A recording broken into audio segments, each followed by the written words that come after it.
we all went down to the bar at the St. Moritz, and we were kicked out. We had to have male escorts. If we were in the bar by ourselves, we were hookers. We were not allowed to be in that bar, even though drinking age was 20 in New York, but we were not allowed to be in there without a man with us. That pissed me off. And I didn't even drink really. It was just something to do. And so everybody started finding places, but we had that place, and it was on Long Island, not in the city. But we didn't know which was which. We didn't really know anything. And again, no Google. And so we were in a place called Kew Gardens, and it's basically the suburbs, is what it was. But there was an area that was like all stewardesses in these apartments. And of course, then there's a lot of guys hanging around. And the apartment, because we didn't have any money now, both had to get money from our parents to be able to actually live there. So we had to take this place. And we were only there for a short period of time. I'd say maybe a couple of months, but we didn't like it out there. It was what they used to call stew zoos, because it was nothing but stewardesses from all different airlines, and a lot of guys just hanging around. And it wasn't the city. I wanted to be in the city. I thought, if I'm going to be here, I want to be in New York City. So in the office, there was a bulletin board kind of thing, and you could put up a thing. We need a roommate. So Candy and I we did that. We took one of the notes and ended up in the Upper East Side. And this was much better. This was what I wanted to do, because you could walk everywhere, and I was going to museums. I was real close to the East River, and I could be by the water. And I found it such an amazing change from what I was used to. All the different neighborhoods. There was Italians, there was Chinatown, there was the Jewish section, there was the Greenwich Village, there were the beatniks then, and it was all just a fascinating place to be. And so I would walk all over the place, and I loved it. I just thought it was fabulous. I was on reserve, and that meant you had to stay in your apartment to wait for a phone call from the crew desk telling you what you were going to do. And that was a drawback. But I was in an apartment with 5 other women. There were 2 bedrooms. We had twin beds, and you had to set your food in a particular spot in the kitchen and the kitchen cupboards, and that was the way you lived. I got along with everybody. I liked everybody for the most part. Candy and I were there, and but of course we were flying different things. But on my days off, I was really enjoying the city. I just thought it was great. My first trip is what sealed the deal for me being a stewardess for the rest of my life. I got called out, and the woman that I had graduated with that was older, she got called out. So this is our very first flight, and it was going to be out of LaGuardia because you had to service both of those airports. And it was a 727 that just had 3 flight attendants, 3 stewardesses. The A stewardess, I forget her name, but she was so sweet. She had 9 months of seniority, and we thought, oh my God, that was just phenomenal. And so we get to the crew desk to check in, and they say, well, your flight is canceled, so we're going to send you on a series of charter flights and a ferry flight, Ferry. We would go start in LaGuardia. We'd go, it was mostly the South and a little bit in the Midwest, but basically we'd go, let's say, I can't remember the cities, but let's say down to Charlotte. And then we would pick up a group and take them somewhere else. And then we would go without passengers to another city, some other state, pick up another group and take them to somewhere else. And we did that for 3 days. And I had so much fun.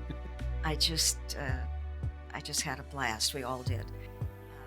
The 3 pilots were Miami based, and the captain, his name was Peter Gallant, Gallant, and which is, a word about, you say a man is very gallant. You probably know this. It's a compliment. It's a, sophisticated. He fit that, and plus he was gorgeous, and he was tan, and a lot of fun, and so we did this, on the ferry flights when we had no passengers. We would be sitting in first class and reading magazines. We still had magazines then, and the cockpit door was open. And when let's say I got up to go into the galley to get a cup of tea, well, they would either climb really fast or dive really fast. So we would either be on the floor or headed to the ceiling. We just thought that was great fun. And so this went on, and the layovers, I can't really remember if we had dinner with the guys. I can't remember. We probably did. But United would take care of still to this day, transportation to and from the airports to the hotels. The hotels are already contracted. So you just go to the desk and you sign in, and they give you a key. Now, in those days, the flight attendants, the stewardesses, had to room together. Now, our A-stew, she got her own room because there were, of course, no room for 3. So Sharon and I were in the same room, and I forget the girl's name. I can see her, but I can't remember her name. She got her own room. Now the fellas, all the pilots, got their own rooms. Another bit of inequity, but it's my first flight, and I'm loving everything. So we did 3 days of that, but on the second day, Captain Peter says, "Come on up, girls." And so the first officer stayed in his seat, and the second officer stayed in his seat. But Captain Gallant got out of his seat and he said, "Have a seat, and you're going to fly." And he said, "You just have to line up this and this." And we sat there, and I wish I had a camera or even thought to take more pictures in those days. I didn't, but that I could have had somebody take my picture, because I know my grin was like ear to ear. And pretty soon, when I was in the seat, we got a call from the ground that we were off course. So they said, "Laura, out of there." But all 3 of us got to do that, and I thought, this is the best job I've ever had. I've only had 2 jobs, but this is the most fun I have ever had. And so anyway, we did the 3 days, and Sharon and Captain Gallant had a thing. She went to his room on the second night, and we all knew it, but it was like this was part of the. It was half fact, half fiction about the life of a stewardess and a captain, but anyway, that happened, and so it was just a great start to a long career. It just was fun. Now, if we remember back to the vice president of the bank that I didn't like, over the years, of course, I've had flight attendants that I didn't care for, pilots, certainly, passengers, certainly. But I always knew I would never see them again, or the chances were really good that even the stewardesses, I wasn't, big bases, I'm not going to see these girls. And um, for the most part, everybody was fine. Passengers, was fine. But if I had a bad day, I didn't have to repeat it. I didn't have to go back and face the person I didn't like. So that's another check in the good column. And I was having a lot of fun. I did I didn't think I was ever going to get home again, of course, but I ended up on reserve getting a lot of flights back to LA. My parents would dutifully drive to LA, pick me up, take me back home for the layover. And finally they said, really, we've seen you plenty, you know, we're getting tired of driving. Um, but I would go sometimes to San Francisco when I got a Seattle flight. And my girlfriend, that I went to school with, she was up there. I got to see her on a layover, and I. But at most, what I did was East Coast to the Midwest. Did a lot of Chicago, LaGuardia. Uh, went down to the South a lot, but that was pretty cool because I had never been. Well, with my parents, we'd been. We'd take road trips, but it was the national parks, around. But I had never really been anywhere, so every place to me was fabulous. It was just fun, and I loved history, so I would find museums that I could go see. I tried new food. Um, I was becoming more and more independent, not afraid of things, because we had a thing where you would be an extra stew, they called it. And the position was an XSC.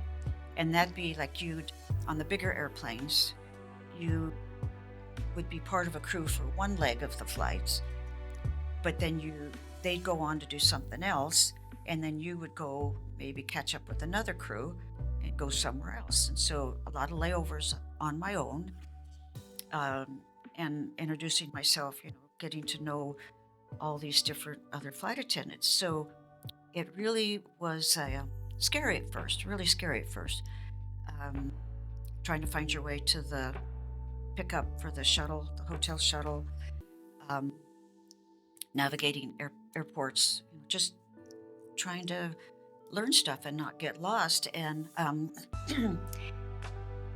but it just was a real confidence booster. Everything I did, I got more sure of myself, and so I was growing mentally, as well as having a really good time. And uh, so I just was every opportunity that I had, I did something. In New York, I was doing stuff. I went down to Greenwich Village and um, went into those coffee shops and listened to folk music and stuff. Um, I just everything that I could. I went. Um, I took a bus and went into New England on my days off. Some of my roommates, we took a bus down to Washington D.C. and explored the Capitol. We were just doing stuff. Um, I dated, had a boyfriend. Um, I wasn't ever serious about him, but that was not his plan. But nonetheless, it was just fun. I was young, and I thought, this is what I want to do. Now, my Rusty was in Vietnam at this point, and I remember telling him, I'm not quitting when you come home. Now, that had been the thing. Girls quit. If they had a job, they quit, and they became housewives and mothers. Not a knock at all, just wasn't my thing. And so I let him know that I wasn't quitting. Um, I enjoyed my time, no matter what I was doing. I The pilots, for the most part, didn't think a whole lot of us. I was flying with World War II pilots as well as Korean War, and nobody was terribly unkind or anything. It's just they thought we were just kind of like fluff, just. But Sharon got what's it? Kidnapped, but somebody wanted to hijack. Went to Cuba, out of New York, and that was just, oh my God! But nothing happened to her. We just thought it was kind of like part of the life, because we're close to Cuba. So things happen, but I wasn't involved in anything terribly scary. Although I did get kidnapped by a bus driver. I had to take. I got called out for the first flight in the morning, so my check-in was 5 o'clock in the morning, out of JFK, I think. And so I had to take the last bus. It was called the Carry Bus, CARE, and it went from the city to the airports, to Kennedy and LaGuardia. And I had to go out there the night before and spend the night in the office. And it's not staffed at night, but it's the only place. Was my only alternative. And so I did. I went out there in street clothes with my suitcase and stuff. And there were 3 other people, a couple and one other fella. And we went down the Long Island Expressway, and he passed my stop, which would have been the office. And you would get off at a bus stop right by this overhead walkway, and then I would walk over to the office, and then he would continue on to JFK. And he said, "Oh, that's right. I'll drop you off after I leave these people at Kennedy." But he didn't do that, and he just kept going. He dropped the people off, and then he and the bus just kept going, and we ended up in an empty parking lot for a closed down bowling alley. And I'd been flying about 7 or 8 months, I guess. And I was frightened, but I just didn't really know what to think. And I said, "What are we doing? My check-in is, at 5 a.m. I had taken the last bus out, and he said, "I just want to talk to you." And so we talked, he talked. He had been watching me, and I guess I'd been on his bus before. And he said, "I would like to go, I want to date you." And I said, "Well, this isn't making a very good impression." I don't remember everything I said, but I was trying to be calm. I didn't really feel like he was going to attack me, but this was definitely not normal. And anyway, finally I said, "Well, we can date." I said, "But I need to get, to the office so I can take my flight. I can't lose my job." He said, "So please take me back." He eventually did, but it was like 3 o'clock in the morning. And I never went to sleep. I just changed my clothes and went over to Kennedy Airport. I did call the police, and I don't know, I never heard anything back. I had no cell phone or anything like that. I told him it was a flight attendant, stewardess, and what had happened. I don't remember his name. I only knew his first name, but nothing did happen to me. But it was something that was it shook me up. I never took the last bus again. I never did that. And but other than that, things went great. Just had a lot of fun.